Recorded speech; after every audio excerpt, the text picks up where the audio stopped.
नमस्कार। दोपहर समाचार में आपका स्वागत है।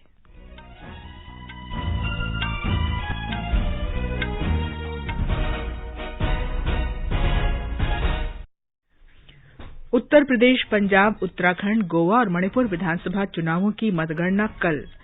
असम में स्थानीय निकाय चुनावों में भारतीय जनता पार्टी बड़ी जीत की ओर।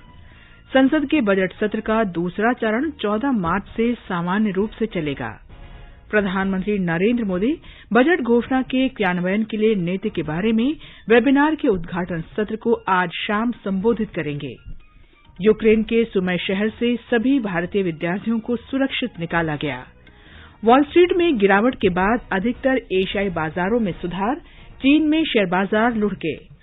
देश में 179 करोड़ 33 लाख कोविड रोधी टीके लगाए जा चुके हैं। स्वस्थ होने की दर 98.69% हुई। भारत में नियमित अंतर्राष्ट्रीय उड़ानें 27 मार्च से फिर शुरू होंगी।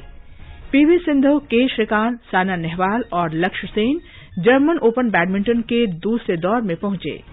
और आईसीसी महिला विश्व कप में डुनेडन में आज खेले गए मैच में वेस्टइंडीज ने इंग्लैंड को 7 रन से हराया। भारत का मुकाबला कल न्यूजीलैंड से।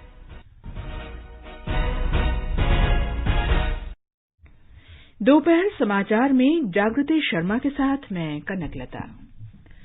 श्रोताओं से अपील है कि कोविड से सुरक्षित रहने के लिए कृपया 4 आसान उपायों का पालन अवश्य करें। पूर्ण टीकाकरण कराएं, मास्क लगाएं, 2 गज की सुरक्षित दूरी बनाए रखें, हाथ और चेहरा साफ रखें। देश के 75वें स्वाधीनता दिवस समारोह के उपलक्ष्य में आजादी का अमृत महोत्सव के अंतर्गत सरकार अनेक गतिविधियों का आयोजन कर रही है। इस अवसर को जन उत्सव के रूप में मनाते हुए आकाशवाणी समाचार स्वाधीनता संग्राम और उसके गौरवशाली इतिहास पर विशेष प्रश्नोत्तरी कार्यक्रम प्रसारित कर रहा है। ये क्विज 15 अगस्त 2022 तक प्रत्येक सोमवार और मंगलवार को समाचार प्रभात में प्रसारित होगा। भारतीय डाक विभाग अमृत महोत्सव क्विज में आकाशवाणी के साथ सहयोगी के रूप में शामिल है।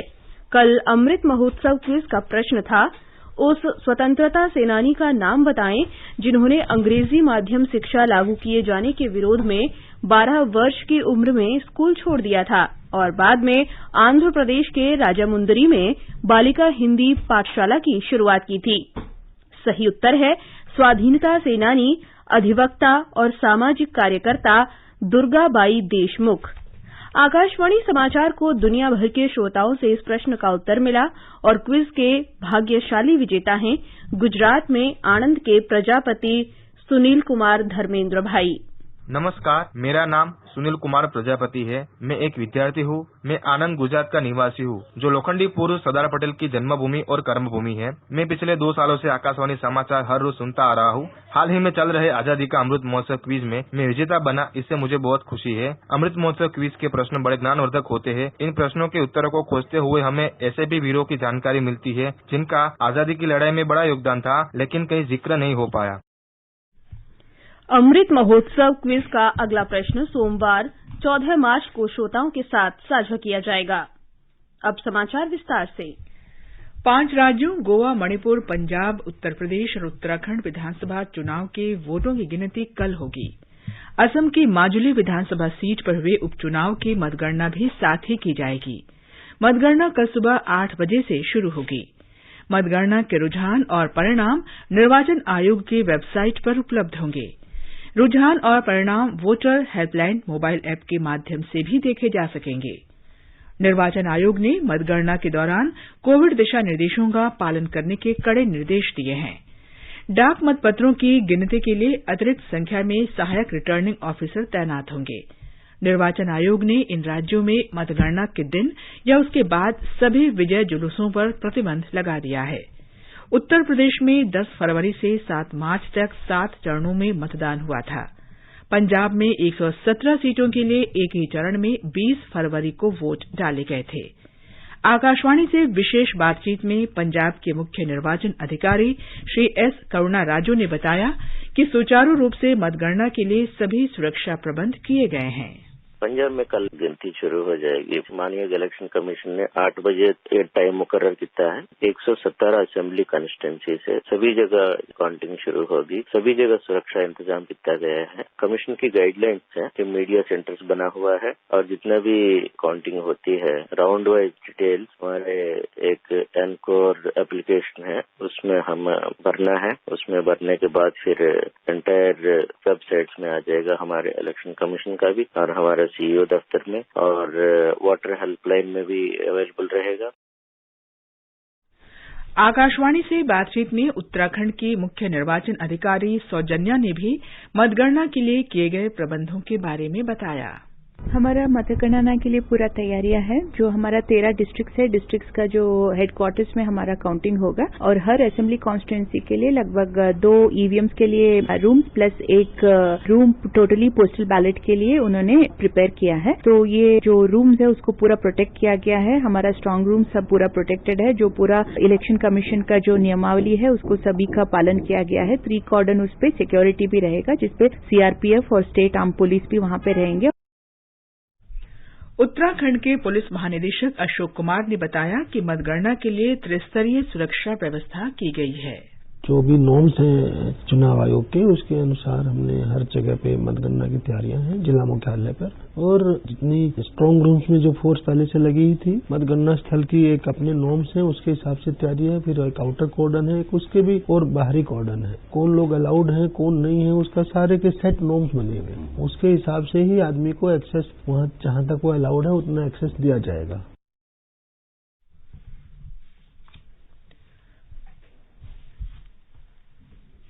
उत्तराखंड के पुलिस महानिदेशक अशोक कुमार ने बताया कि मतगणना के लिए त्रिस्तरीय सुरक्षा व्यवस्था की गई है। मणिपुर के मुख्य निर्वाचन अधिकारी राजेश अग्रवाल ने आकाशवाणी से बातचीत में बताया कि सुचारू रूप से मतगणना के लिए व्यापक प्रबंध किए गए हैं। टोटल 41 काउंटिंग सेंटर्स में वोटों की गिनती की जाएगी। सभी उम्मीदवार अपने काउंटिंग एजेंट को नियुक्त करेंगे जो कि हर टेबल पे उनके काउंटिंग एजेंट रहेंगे जो कि काउंटिंग को देख पाएंगे। उम्मीदवार और उनके इलेक्शन एजेंट काउंटिंग प्रीमिसेस में आ सकते हैं। जो भी उम्मीदवार सिलेक्ट होता है वो अपने 2 रिप्रेजेंटेटिव के साथ आकर रिटर्निंग सर्टिफिकेट ले सकता है। विक्ट्री प्रोसेशन पे अभी कोविड के कारण इलेक्शन कमीशन ने बैन रखा है और मेरा अनुरोध होगा सभी उम्मीदवारों से पॉलिटिकल पार्टी से कि विक्ट्री प्रोसेशन को न निकालें। गोवा के मुख्य चुनाव अधिकारी कुणाल ने आकाशवाणी समाचार को बताया कि वोटों की गिनती लगभग 4 घंटे में पूरी कर ली जाएगी। गोवा में कुल मिला के 40 विधानसभा क्षेत्र हैं जो कि 2 जिलों में विभाजित हैं। तो हमने दोनों जिलों में एक सेंटर बनाया है। जो उत्तरी जिला है उसमें 19 विधानसभा क्षेत्र हैं और जो दक्षिणी जिला है उसमें 21 विधानसभा क्षेत्र हैं। तो सभी विधानसभा क्षेत्रों में एक साथ 8 बजे मतगणना शुरू होगी और हमारा प्लान है कि 3.5 से 4 घंटे में पूरा का पूरा समाप्त हो जाए। हमारे संवाददाता ने बताया है कि इस बार का चुनावी परिदृश्य 2017 के विधानसभा चुनावों से अलग है। 2017 में हुए गोवा विधानसभा चुनाव में कांग्रेस 17 सीटों के साथ सबसे बड़ी पार्टी बनकर उभरी थी। भारतीय जनता पार्टी को 13 सीटें मिली थी। अधिक सीट मिलने के बावजूद कांग्रेस उस समय सरकार नहीं बना सकी। वहीं दूसरी ओर भाजपा सरकार बनाने में कामयाब रही थी। इस बार का राजनीतिक परिदृश्य बदला हुआ है। भारतीय जनता पार्टी पहली बार 40 सीटों पर विधानसभा चुनाव लड़ रही है। तृणमूल कांग्रेस पहली बार चुनाव मैदान में है। टीएमसी का गठबंधन महाराष्ट्रवादी गोमांतक पार्टी से है। कांग्रेस और गोवा फॉरवर्ड पार्टी के 40 उम्मीदवार चुनावी मुकाबले में है। दूसरी बार गोवा विधानसभा चुनाव लड़ रही आम आदमी पार्टी के 39 उम्मीदवार इस बार चुनाव मैदान में हैं। एनसीपी और शिवसेना के 23 उम्मीदवारों के राजनीतिक भाग्य का इस बार फैसला होगा। आकाशवाणी समाचार के लिए पणजी गोवा से कृष्ण कुमार लाल। आकाशवाणी के समाचार सेवा प्रभाग और दूरदर्शन समाचार ने 5 राज्यों के विधानसभा चुनाव परिणामों की ताजा और प्रामाणिक जानकारी आप तक पहुंचाने के लिए व्यापक प्रबंध किए हैं। देश का सबसे बड़ा और व्यापक रेडियो नेटवर्क आकाशवाणी चुनाव परिणामों पर कल विशेष बुलेटिन और परिचर्चा प्रसारित करेगा। ये कार्यक्रम आकाशवाणी के एफएम गोल्ड चैनल और अन्य चैनलों से प्रसारित होंगे। ये हमारे YouTube channel news on AIR official पर भी उपलब्ध रहेंगे। 5 राज्यों से आकाशवाणी संवाददाता मतगणना के नवीनतम रुझान उपलब्ध कराएंगे। स्टूडियो में उपस्थित विशेषज्ञ चुनाव परिणामों का गहन विश्लेषण करेंगे। देश भर में आकाशवाणी के क्षेत्रीय समाचार एकांश भी अपने राज्यों की क्षेत्रीय भाषाओं में विशेष कार्यक्रम और समाचार बुलेटिनों का प्रसारण करेंगे। चुनाव परिणाम न्यूज ऑन एआईआर ऐप और Twitter handle @AIR news alerts पर भी उपलब्ध रहेंगे।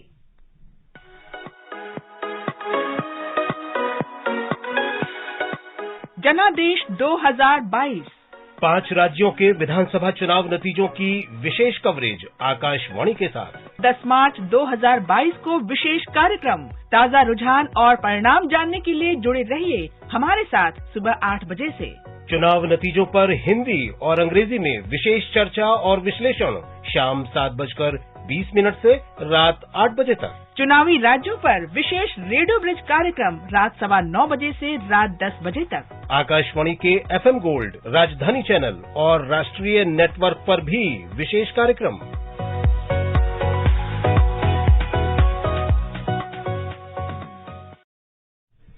असम में सत्तारूढ़ भारतीय जनता पार्टी स्थानीय निकाय चुनावों में बड़ी जीत की ओर बढ़ रही है।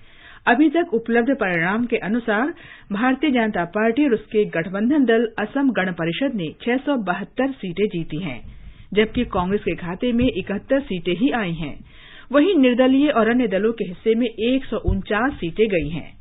हमारे संवाददाता ने बताया है कि परिणामों के अनुसार भारतीय जनता पार्टी राज्य के 80 नगर परिषदों में से 73 पर जीत दर्ज करने में सफल रही है।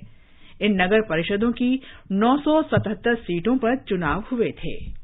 असम में भाजपा का शानदार प्रदर्शन जारी है। विधानसभा चुनाव और उपचुनावों के बाद इस बार असम गण परिषद के साथ सत्ताधारी दल ने स्थानीय नगर पालिका चुनावों में जबरदस्त सफलता हासिल की है। डिब्रूगढ़, शिवसागर, बरपेटा, नौगांव, नलबारी, धुबरी और दरंग कुछ ऐसे नगर पालिका क्षेत्र है जहां भाजपा असम गण परिषद में जीत दर्ज की है। विपक्षी कांग्रेस और AIUDF चुनावों में अपनी छाप छोड़ने में नाकाम रही। भाजपा और असम गण परिषद ने कुल 977 सीटों में से 7 सीटें निर्विरोध जीती हैं। मानस प्रदीप शर्मा, आकाशवाणी समाचार, गुवाहाटी। संसद के बजट सत्र का दूसरा चरण 14 मार्च से शुरू हो रहा है। कोविड के मामलों में कमी को देखते हुए दोनों सदनों की कार्यवाही दिन में 11 बजे से शुरू होगी। महामारी की तीसरी लहर को देखते हुए बजट सत्र के पहले चरण में दोनों सदनों की कार्यवाही 2 पाली में चली थी। ये समाचार हमारी वेबसाइट newsonair.com/hindi और हमारे mobile app news on AIR पर भी उपलब्ध हैं।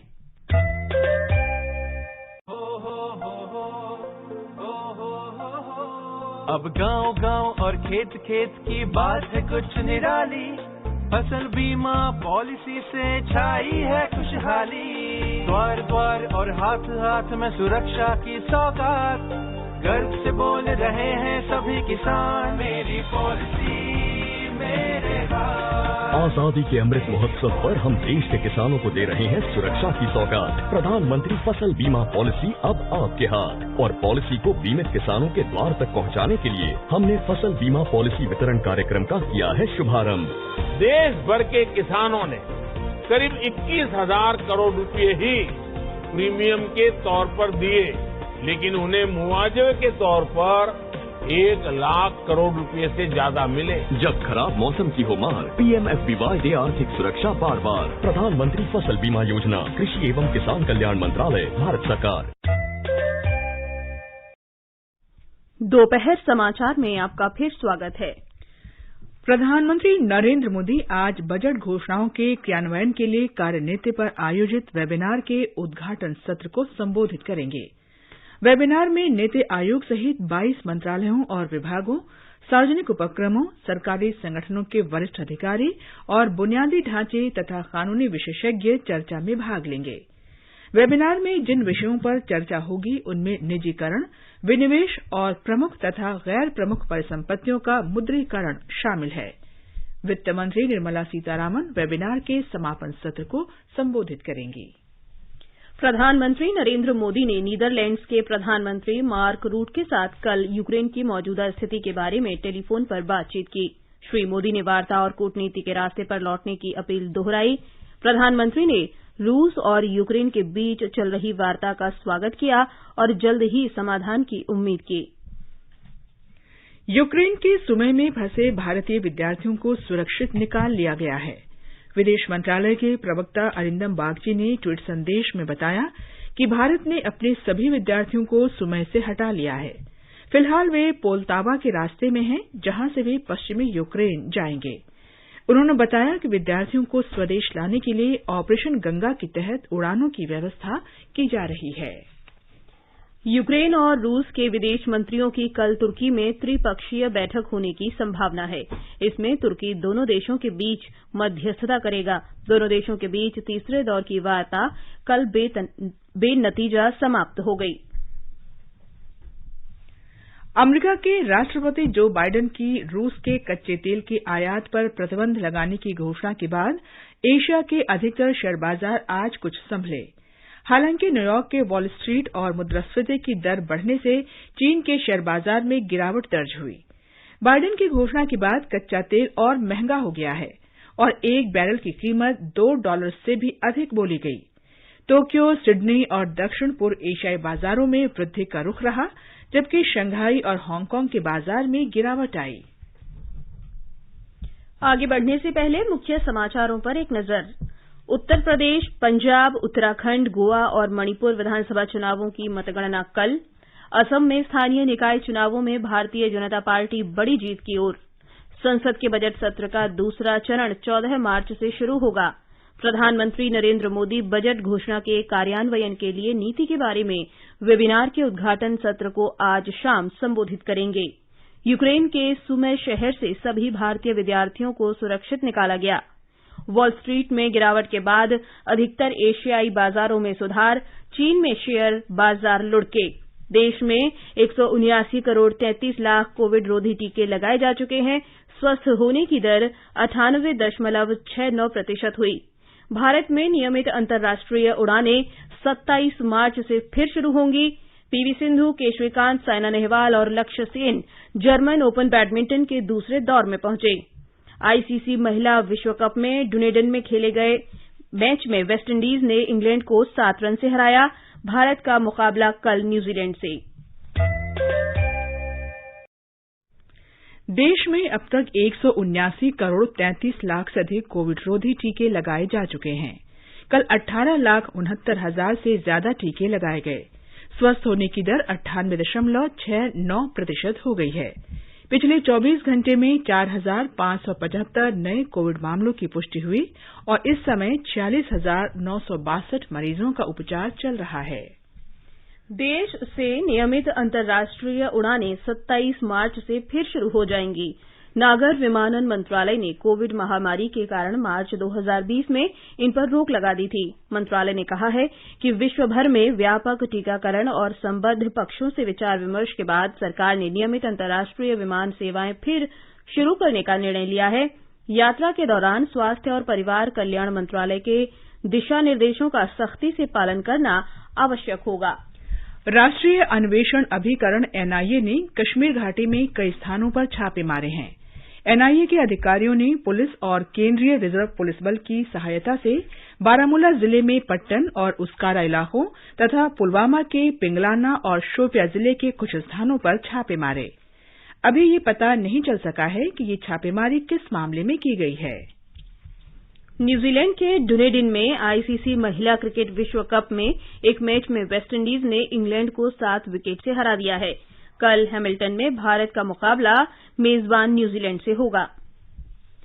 पीवी सिंधु, किदाम्बी श्रीकांत, साइना नेहवाल और लक्ष्य सेन बर्लिन में जर्मन ओपन बैडमिंटन टूर्नामेंट के दूसरे दौर में पहुंच गए हैं।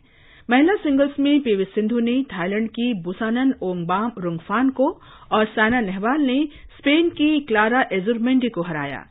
पुरुष सिंगल्स में किदाम्बी श्रीकांत ने फ्रांस के ब्राइस लिवरडेज को शिकस्त दी और लक्ष्य सेन ने थाईलैंड के कैंटाफोन वांग चारोएन पर जीत दर्ज की। आकर्षि कश्यप और मालविका बंसोड़ आज महिला सिंगल्स के पहले दौर का मैच खेलेंगी।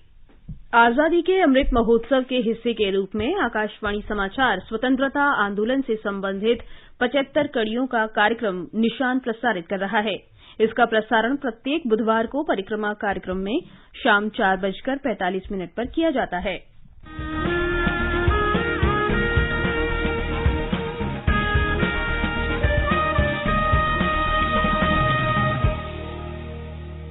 स्वाधीनता संग्राम के वे निशान जो साक्षी हैं हमारे सेनानियों के संघर्ष और बलिदान के। आकाशवाणी समाचार ला रहा है विशेष श्रृंखला निशान। हर बुधवार को शाम 4:45 पर कार्यक्रम परिक्रमा में FM गोल्ड 100.1 मेगाहर्ट्ज पर।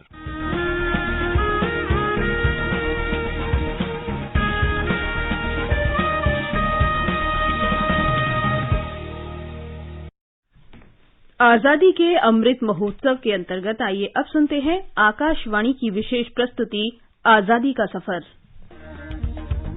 आजादी का अमृत महोत्सव।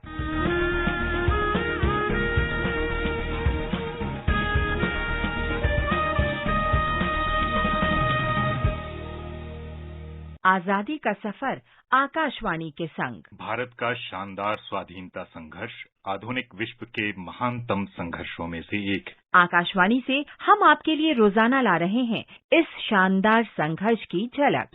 चलो कटोरो झेरनो आपी जजो बापू।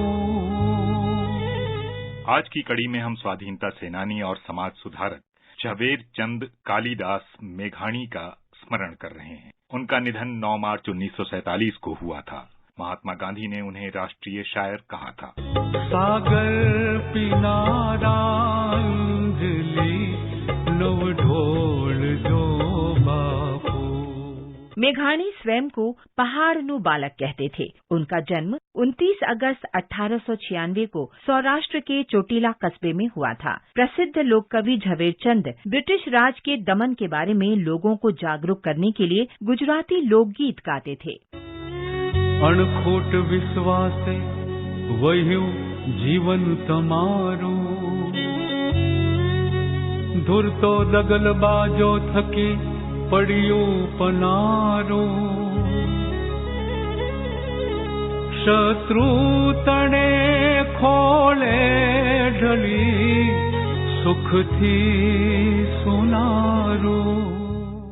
इसके साथ ही वे देश की लोकगीत परंपराओं को जीवित रखने का कार्य भी कर रहे थे। मेघाणी ने 1930 में देशभक्ति के 15 गीतों का संग्रह निकाला, जिसमें नमक और धोलेरा सत्याग्रह की सराहना की गई। ब्रिटिश सरकार ने उस पुस्तक पर प्रतिबंध लगा दिया और उसकी सभी प्रतियां जब्त कर लीं, लेकिन लोगों की क्रांतिकारी भावना के कारण उनकी आवाज दबाई नहीं जा सकी और पुस्तक की प्रतियां गुपचुप वितरित की जाती रहीं। अंग्रेजों ने उन पर झूठे आरोप लगाकर 28 अप्रैल 1930 को विशेष अदालत में उपस्थित होने का समन भेजा। उन्हें 2 वर्ष की सजा देकर साबरमती जेल भेजा गया, लेकिन गांधी इरविन समझौते के बाद 1 वर्ष में ही रिहा कर दिया गया। दूसरे गोल में सम्मेलन के लिए इंग्लैंड रवाना होने की पूर्व संध्या पर गांधी जी को लगा कि अंग्रेज उनकी पूर्ण स्वतंत्रता की मांग स्वीकार करने के इच्छुक नहीं है। मेघाणी ने तुरंत चिल्लो कटोरो नामक कविता लिखी, जिसका मतलब था विष का आखिरी प्याला। चिल्लो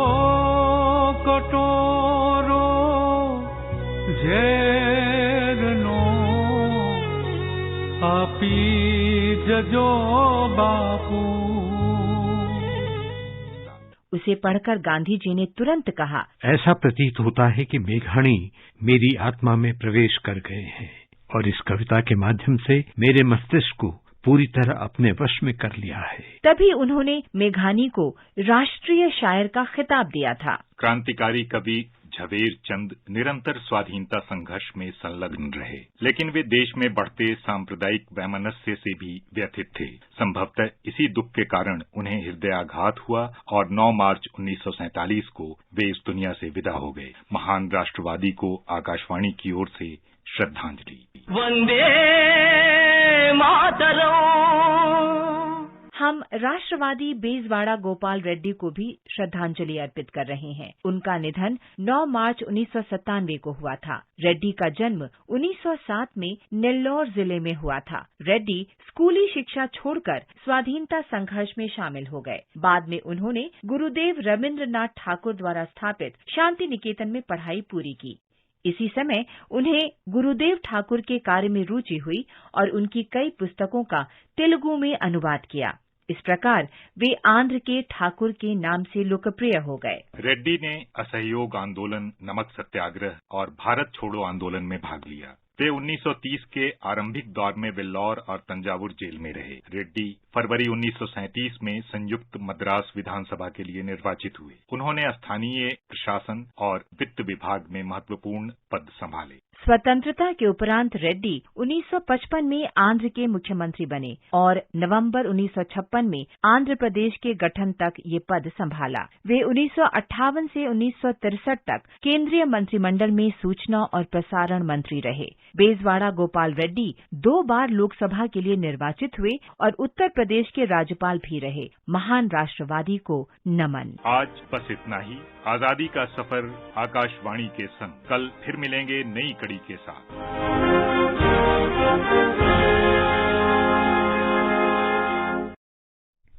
ये समाचार आकाशवाणी से प्रसारित किए जा रहे हैं। ताजा समाचार जानने के लिए आप हमारे Twitter handle @AIR News Hindi को फॉलो कर सकते हैं। सुनो ना। हाँ? सोच रहा हूँ अपना बिजनेस क्यों न बढ़ा लूं। तो रोका किसने है? हाँ? रोका तो किसी ने नहीं, पर समझ नहीं आ रहा कि मदद किससे मांगूं। मुझसे। तुमसे? तो अच्छा बताओ फिर। आकाशवाणी है ना, मैंने सुना है उसका नेटवर्क देश भर में फैला है। पर उससे मेरा क्या फायदा? देखो, फायदा है। जिस शहर में चाहो विज्ञापन की मदद से उपभोक्ताओं तक पहुँच जाओ। पर अब ये भी तो बता दो कि आकाशवाणी से संपर्क कैसे करूं? बहुत आसान है, मैं बताती हूँ। नंबर नोट करो, 870-001-4242। ओ 870-001-4242। लो अभी फोन लगाता हूँ 870-001-4242 पर।